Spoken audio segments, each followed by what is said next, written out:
My perfectionist sister wouldn't let my daughter be a flower girl as planned because she doesn't have blue eyes and blonde hair, so I caused multiple family members to boycott her wedding. I have a sister who got married last month. I'm gonna be blunt. My sister has always been one of those people that has to have everything perfect, to the point sometimes it was hard to be around her. But she was my little sister and I have no other siblings, so I always made excuses when she'd hurt me when I was doing things right in her eyes. I was kinda nervous when she asked me and my daughter, 4, to be a bridesmaid in February because I knew she was gonna be a massive bridezilla. Over the last few months we have had to practice multiple dances, pay for very expensive dresses and put up with her tantrums. I told her from the start if she was in any way nasty to my child I wouldn't stand for it. She assured me she'd never be nasty towards her favorite person in the whole world. Well, her now husband's little cousin, 8, started coming to dance practice with her mom, and my sister started to ask her to do little things like show my daughter how to throw the petals. I honestly thought she'd make them both flower girls for a while, but when she started to make my daughter sit out and have the little girl do her poem I knew what was gonna happen. But I prayed I was wrong. I invited her out to coffee a few weeks before the wedding and asked her what was going on. She told me she was glad I brought it up because she was looking for the right time. Apparently my 4-year-old wasn't doing everything right,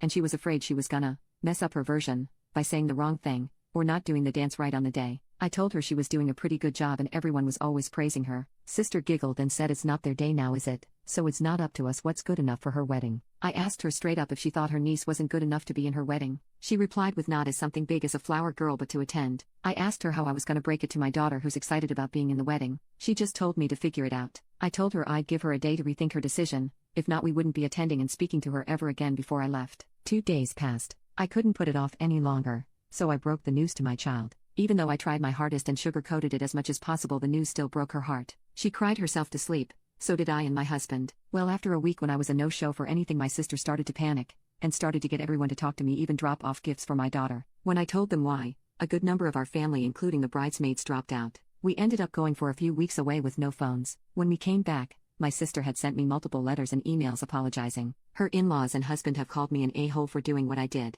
They showed up at my job knowing I wouldn't want a scene. They begged me to delete the post before people they knew saw it and kept apologizing. Finally, my sister said she might be pregnant. I told even if she is, pregnancy doesn't wash away all the crappy things she's done, and I hope her husband's siblings never treat her child the way she treated mine because I don't plan to be a part of her life. She burst into tears, saying she was sorry and she loves my daughter. I told her to leave before I called security, and her husband tried to talk to me alone because I was making her so upset, and everyone was cold towards them because of me. I told them no, everyone was cold because Cinderella and Prince Charming forgot that after treating everyone like poop that no one wanted to be happy ever after. They didn't like my mocking tone and raised their voice at me. My boss, who knows the situation and has a 5-year-old herself, told them to leave, so she's on my side. My sister's mother-in-law reached out to my parents asking for everyone to meet up on neutral terms so we can all work out our differences. I'm gonna go to this dinner party because I want to hear their story and officially tell them to leave me alone. Update: my sister's photographer saw this post and reached out to me on here. This goes deeper than my daughter not dancing right. Apparently she overheard my sister's mother-in-law and aunt-in-law talking in the bathroom. They used slurs against my daughter and husband. They called me the black man's whore. The photographer said they were both drunk, but brother-in-law also made jokes around my sister earlier in the day which she smiled at. She also thinks my family members heard it and it's the reason they dropped out. So yeah, my daughter wasn't a flower girl because unlike me, her aunt or the other flower girl, she doesn't have blue eyes and blonde hair. If you're reading this, Sarah and Frank, F you and your family. My child is too good to be around trash like you both.